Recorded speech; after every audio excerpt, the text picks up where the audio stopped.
Chapter 15. The Spiritual Borderland. We have learned much concerning the subjective or the subconscious, that immense world of mentality that lies beneath the waking consciousness of man. But we have not learned much concerning the superconscious, the far greater world of mentality that is above the usual or waking consciousness of man. And although the subconscious is a great marvel, the greatest marvel known to science, still the superconscious is a far greater marvel, in truth, so great that it is beyond the reach and comprehension of modern science. It is only those minds, therefore, that are highly developed in spiritual or transcendental consciousness, and who can clearly discern the higher and finer things, that can reach and comprehend the superconsciousness. And to these minds this upper realm in the mental world is a marvelous indeed, far beyond the power of words to describe. If we would know more of the superconsciousness, we must develop greater spirituality and train our own minds in higher and finer lines of thought, for the superconscious is a world that those alone can appreciate, who can go up among its indescribable wonders and see for themselves. But regardless of this fact, there is much that can be said concerning the superconsciousness that will be intelligible to all minds who live more or less on the borderland of the spiritual world. To state something definite concerning this upper world of the mind of men, it is well, at the outset, to make a general comparison between the superconscious and the other two fields of consciousness, that is, the consciousness and the subconscious. And here we must remember that there are three fields of consciousness in the whole mind of man. The first is the conscious, that field in which the mind functions during its usual waking activities. The second is the subconscious, the field into which the mind enters more or less during the waking state, whenever thought or feeling is deep, and into which the mind enters completely during normal sleep. The third is the superconscious, that field into which the mind enters when it takes wings, so to speak, and ascends to the upper realms of the wonderful mental world. Whenever our thoughts are very high and we feel the mind is sailing about among the glories and splendors of inferior heights, we have, for the time being, gone up into the superconscious. In truth, we are frequently very high in the superconscious whenever we know that we are in a mental touch with the transcendent and the sublime, and we are frequently lifted into such realms by music that is truly of the soul. We are also lifted into these realms by a number of other things in life that tend to inspire the mind towards the lofty, the beautiful, the ideal, the noble, the majestic, and the true. In comparing these three phases of consciousness, we may liken the conscious mind to the moving billows of the surface of the sea, always in action, but only on the surface. We may liken the subconscious to the deep waters beneath the surface of the sea, and we may liken the superconscious to the vaulted sky above, seemingly having no limitations, yet being in reality so great in height and so far-reaching in extent that no limit, so far as we have gone, can possibly be found. From this illustration, even if taken literally, we secure a clear idea of what a vast immensity the superconscious world really is. But when taken spiritually, with its internal meaning, which we must to secure the true idea, it becomes greater still in truth. It is then we finally realize that the superconscious is surely as high as the heavens, and as limitless in mental reach as the vastness of the vaulted blue. Accordingly, we conclude that the mind may reach out farther and farther, higher and higher into these lofty, expansive realms, and never reach its highest possibilities or its greatest marvels. And consciousness itself may be expanded perpetually into the same wonderful vastness, and never come to a place where it may not be expanded still further. This fact is extraordinary indeed, but it becomes far more so when we remember that all of these things are in the great within. Both the subconscious and the superconscious exist in the great within, the one being beneath, the other above, and the great within, with all these astounding marvels, does exist in every individual mind. How this can be possible we know when we begin to realize that direction in the great within goes, not away from the center, as it does in the great without, but towards the center, and also that the center in the great within is as far away from any given point as the boundary line of the sky is from any point in external space. But to understand this we must have spiritual discernment. We must be able to understand the inner meaning of things and comprehend the life of the inner world.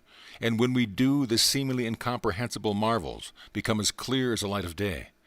The fact that consciousness can be expanded indefinitely into the great superconscious world is of far-reaching value and interest, and proves conclusively that there is no end to the upward and onward advancement of man.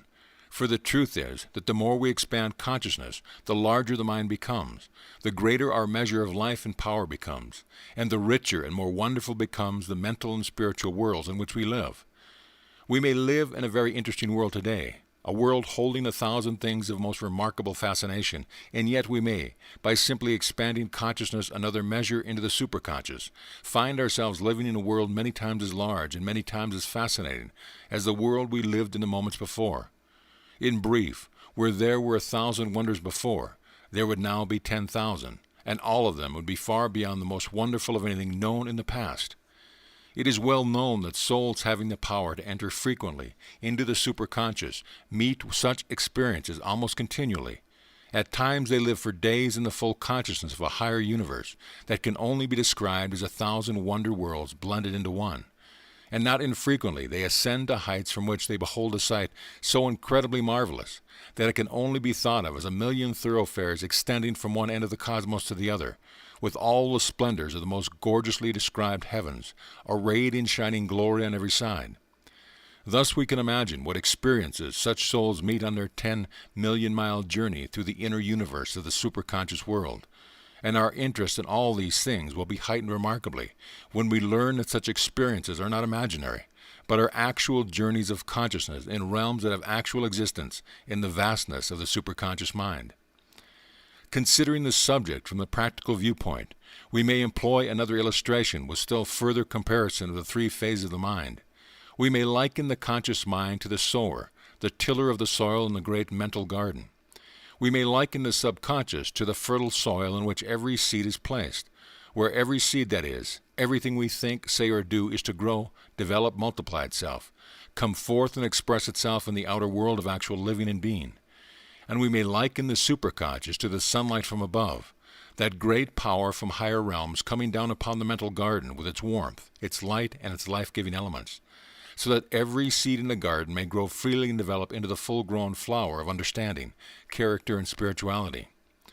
But here we must remember that if the conscious mind, the sower, does not make a wise selection of seed, there will be thorn bushes and other objectionable growth in the mental garden. Because the subconscious gives its fertility to every seed, and the superconscious gives its light and life to every seed, be it good or otherwise, it is highly important, therefore, that the conscious mind, the tiller of the garden, be scientific both in the art of seed selection and cultivation. And it is unthinkable that any mind should be negligent any more after learning what marvelous powers and possibilities the subconscious and superconscious hold in store. With such extraordinary powers at our command, powers that we can use and control as we will, we positively cannot give too much attention to the science and art of thorough selection and mind cultivation. From the illustration just given, we realize first that the conscious mind is always the sower of the seed. The mind we use in our daily wide-awake experience is the mind that selects the seed, and that places every selected seed in the subconscious field. And as we are fully awake when using the conscious mind, and have full control over its action, we can select whatever seed we may desire, thereby determining absolutely what we would reap, what we should become, what we would have for our future. We realize further that since the subconscious is the field in which every seed is placed to take root, grow, develop, and ripen, we must cultivate that field both deeply and well. In brief, our mental actions must not be on the surface only, but must be deeply felt, so that more and more the subconscious life and fertility is liberated for the growth and development of every flower in the garden. And all such mental actions must be scientifically applied, that is, in perfect harmony with the laws of right thinking, so that the cultivation of the subconscious may be according to the highest art known in the field of true mental culture. We realize finally that it is from the superconsciousness that we receive the sunshine required for the growth of this garden, and therefore our mental sky must be clear. The clouds of doubt, fear, discontent, ignorance, misunderstanding, and materiality must be removed completely, so that the great sun of truth may send its life-giving rays upon every flower and tree growing in this remarkable garden. And it is materiality that is the heaviest cloud, that attitude of the mind that closes all consciousness to the light from above, and dwells only in the contemplation of the earthy earth. Such an attitude will always cause the mind to direct its actions toward the limitations of things and toward the lesser, thereby turning all faculties and talents away from the real light of wisdom from above. In consequence, but very little of that light will be received, and the mental garden will bring forth but meagerly. If we would receive the full light of the Sun of wisdom and truth, and thus expand our minds perpetually in the realization of greater light in all ways, we must turn the mind fully upon the vastness of the superconscious world.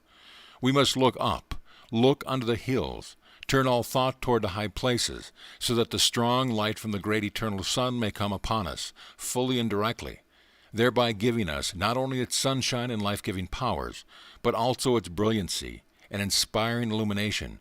In the field of attainment, we find it most important to enter into closer and closer touch with the superconscious, and to reach out continually into the brilliancy and the mental richness of that higher world. And the reason is from the superconscious that we receive our inspiration, our greatest thoughts, our most brilliant ideas, our original concepts, and our highest understanding of truth. It is thus evident that it is the mind that can go the farthest up into the superconscious that is the greatest mind, the richest mind, and the most inspired mind.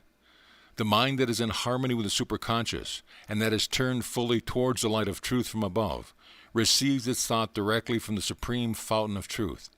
Such a mind, therefore, speaks as one having authority, speaks as the prophet and the seer, speaks as one who has seen the divine light with its own awakened vision. And in the thought of such a mind there is both depth and height, and a superior quality that reveals most clearly its highest source. Therefore we need never be mistaken as to the source of anything that is expressed, and whether it be expressed now or was expressed in the distant past, we may know whether or not it has a higher source. If it comes from above, through the marvelous superconscious world, the thought expressed invariably reveals a higher something that no one can mistake. It is inspired, for all inspiration comes through the same channel, through the light and wisdom of the superconsciousness. For this reason we cannot give too much attention to our study of this upper mental world. It holds untold possibilities, and in every imaginable direction that the mind may wish to reach out or develop. But a marked degree of spiritual development, combined with the mental discernment of the finer things in life, is necessary before we can go very high in that world. These essentials, however, we all can acquire, and when we secure them, we shall be able at any time to go both far and high into the wonder world of the superconscious. For a wonder world it is, in truth, 10 million wonder worlds, each one more extensive and more marvelous than the one we passed through before. Then who shall say that man, who is in possession of such a mind, is not created in the image of the Most High? The truth is that when we really know man, we find that he is far more wonderful than we ever could in the past imagine God to be. And from this larger vision God becomes infinitely more wonderful than we could think before. But this vision shall become even larger than it is now. Where then is the end? And again we may ask, Eternity, what hast thou in store for me? End of chapter.